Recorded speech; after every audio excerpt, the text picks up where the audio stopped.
ಅರೆ ಕಡಿಮೆ ಹಾಕು ಆದ್ರೆ ಅಸ್ಲಿ ಹಾಕು. MDH ಕಾಶ್ಮೀರಿ ಕೆಂಪು ಮೆಣಸಿನ ಪೌಡರ್. ನಾವಾಗ್ಲೇ ಹೇಳ್ತಾ ಇದ್ವಿ, ಈ ಬಾರಿಯ ಬಜೆಟ್ ಇದು ಬಹಳ ನಿರೀಕ್ಷೆ ಇಟ್ಕೊಂಡಿರುವಂತಹ ಬಜೆಟ್ ಅಂತ.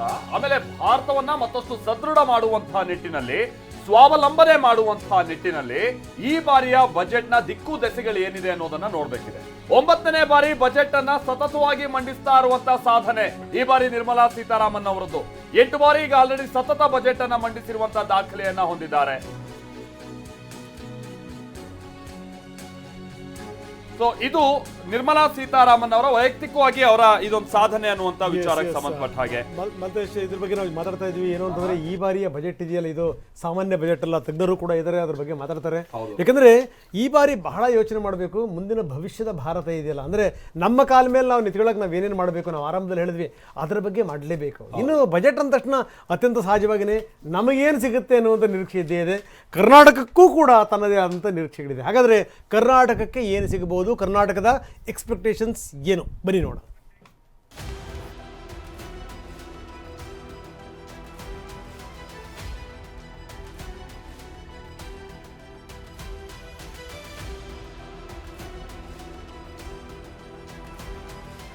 ನಿರ್ಮಲಾ ಲೆಕ್ಕ, ಮೋದಿ ಬಜೆಟ್ ಮೇಲೆ ಬೆಟ್ಟದಷ್ಟು ನಿರೀಕ್ಷೆ.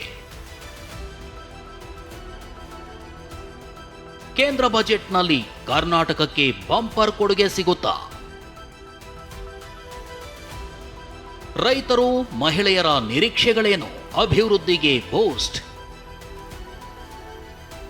ಭಾರತದ ವೇಗದ ಅಭಿವೃದ್ಧಿ ಇಡೀ ವಿಶ್ವವೇ ಅಚ್ಚರಿ. ಆರ್ಥಿಕತೆಯಲ್ಲಿ 4ನೇ ದೊಡ್ಡ ದೇಶವಾಗಿ ಭಾರತ ಹೊರಹೊಮ್ಮಿದೆ.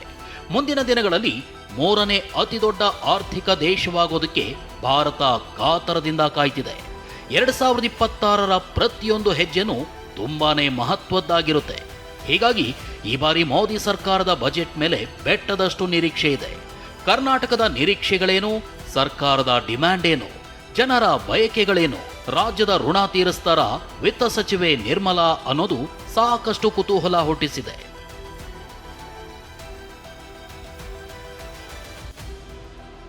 ಈ ಬಾರಿ ಮೋದಿ ಬಜೆಟ್ನಲ್ಲಿ ರಾಜ್ಯ ರಾಜಧಾನಿ ಬೆಂಗಳೂರು ಅಭಿವೃದ್ಧಿಗೆ ಏನೇನ್ ಡಿಮ್ಯಾಂಡ್ ಇದೆ ಅನ್ನೋದನ್ನ ನೋಡೋದಾದ್ರೆ, ಬೆಂಗಳೂರು ಸಮಗ್ರ ಅಭಿವೃದ್ಧಿಗಾಗಿ 1.5 ಲಕ್ಷ ಕೋಟಿಯ ಅಗತ್ಯವಿದೆ.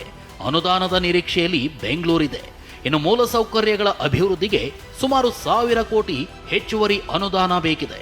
ಬೆಂಗಳೂರಿನಲ್ಲಿ 3ನೇ ಹಂತದ ಮೆಟ್ರೋಗೆ ಹೆಚ್ಚಿನ ಅನುದಾನದ ಅವಶ್ಯಕತೆ ಇದೆ.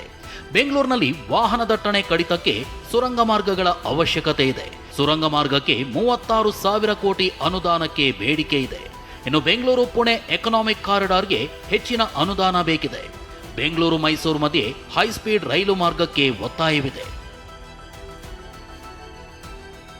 ಇನ್ನು ಬಜೆಟ್ನಲ್ಲಿ ಅನ್ನದಾತರಿಗೆ ಗುಡ್ ನ್ಯೂಸ್ ಸಿಗುತ್ತಾ? ನೀರಾವರಿಗೆ ಏನೇನ್ ಸಿಗೋ ಸಾಧ್ಯತೆ ಇದೆ?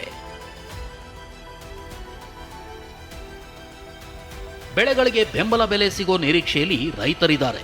ಕೃಷಿ ಇಲಾಖೆಗೆ 1.5 ಲಕ್ಷ ಕೋಟಿ ರೂಪಾಯಿ ಅನುದಾನದ ನಿರೀಕ್ಷೆ ಇದೆ. ಹೊಸ ಬೀಜ ಕಾಯ್ದೆಯನ್ನು ಮಂಡಿಸೋ ಸಾಧ್ಯತೆಯೂ ಇದೆ. ಉಗ್ರಾಣಗಳ ಉನ್ನತೀಕರಣ ಮತ್ತು ಸಂಖ್ಯೆಯಲ್ಲಿ ಹೆಚ್ಚಳ ಮಾಡೋ ಸಾಧ್ಯತೆ ಇದೆ. ಕೃಷಿ ಮಾರುಕಟ್ಟೆ ವ್ಯವಸ್ಥೆ ಸುಧಾರಣೆಯ ನಿರೀಕ್ಷೆಯೂ ಇದೆ. ಇನ್ನು ಪಿಎಂ ಕಿಸಾನ್ ಸಮ್ಮಾನ್ ನಿಧಿಯ ಮೊತ್ತ ಹೆಚ್ಚಳವಾಗೋ ಸಾಧ್ಯತೆ ಇದೆ. ಬಜೆಟ್ನಲ್ಲಿ ಕೃಷಿ ಸಾಲದ ಮೊತ್ತದಲ್ಲಿ ಹೆಚ್ಚಳದ ನಿರೀಕ್ಷೆ ಇದೆ. ಇದಲ್ಲದೆ ಕೃಷ್ಣಾ ಮೇಲ್ದಂಡೆ, ಎತ್ತಿನ ಹೊಳೆ, ಮಹದಾಯಿ ಯೋಜನೆಗಳಿಗೆ ರಾಷ್ಟ್ರೀಯ ಯೋಜನೆ ಮಾನ್ಯತೆ ಸಿಗೋ ನಿರೀಕ್ಷೆ ಇದೆ. ಇನ್ನು 2023ರ ಕೇಂದ್ರ ಬಜೆಟ್ನಲ್ಲಿ ಭದ್ರಾ ಮೇಲ್ದಂಡೆ ಯೋಜನೆಗೆ 5,300 ಕೋಟಿ ಅನುದಾನ ಘೋಷಣೆ ಮಾಡಲಾಗಿತ್ತು. ಆದರೆ ಇನ್ನೂ ರಿಲೀಸ್ ಆಗಿಲ್ಲ. ಅದರ ಬಗ್ಗೆನೂ ಸಾಕಷ್ಟು ನಿರೀಕ್ಷೆ ಇದೆ. ಬಜೆಟ್ನಲ್ಲಿ ಸಾಗರಮಾಲಾ ಯೋಜನೆಯಡಿ ವಿಶೇಷ ಪ್ಯಾಕೇಜ್ ಸಿಗೋ ನಿರೀಕ್ಷೆ ಇದೆ. 360 ಕಿಲೋಮೀಟರ್ ಉದ್ದದ ಕಡಲ ತೀರವಿದ್ರೂ ಇನ್ನೂ ಸರಿಯಾದ ರೀತಿ ಅಭಿವೃದ್ಧಿನೇ ಇಲ್ಲದಾಗಿದೆ. ಹೆಜಮಾಡಿ ಬಂದರು ಮತ್ತು ಮಲ್ಪೆ ಬಂದರು ಅಭಿವೃದ್ಧಿಗೆ ಅನುದಾನ ಸಿಗೋ ಸಾಧ್ಯತೆ ಇದೆ. ಕಟ್ಪಾಡಿ ಜಂಕ್ಷನ್ ಅಂಡರ್ ಪಾಸ್ ಕಾಮಗಾರಿ, ಅಂಬಲಪಾಡಿ ಜಂಕ್ಷನ್ ಫ್ಲೈಓವರ್ ಕಾಮಗಾರಿಗೆ ಹೆಚ್ಚಿನ ಅನುದಾನ ಬೇಕೆನ್ನೋದು ಕರಾವಳಿಗರ ಪ್ರಮುಖ ಬೇಡಿಕೆಯಾಗಿದೆ.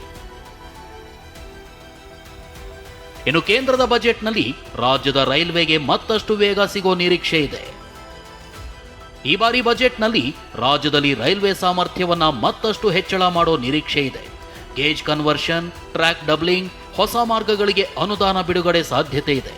ರಾಜ್ಯದ ರೈಲ್ವೆ ಯೋಜನೆಗಳಿಗೆ ಹೆಚ್ಚಿನ ಬಲ ಸಿಗುವ ಸಾಧ್ಯತೆ ಇದೆ. ಇನ್ನು ಧಾರವಾಡ, ಕಿತ್ತೂರು, ಬೆಳಗಾವಿ, ಗಿಣಗೆರ, ರಾಯಚೂರು ಮಾರ್ಗದ ಜೊತೆಗೆ ಕಲಬುರಗಿ ರೈಲ್ವೆ ವಿಭಾಗದ ಕನಸು ನನಸಾಗಬೇಕಿದೆ.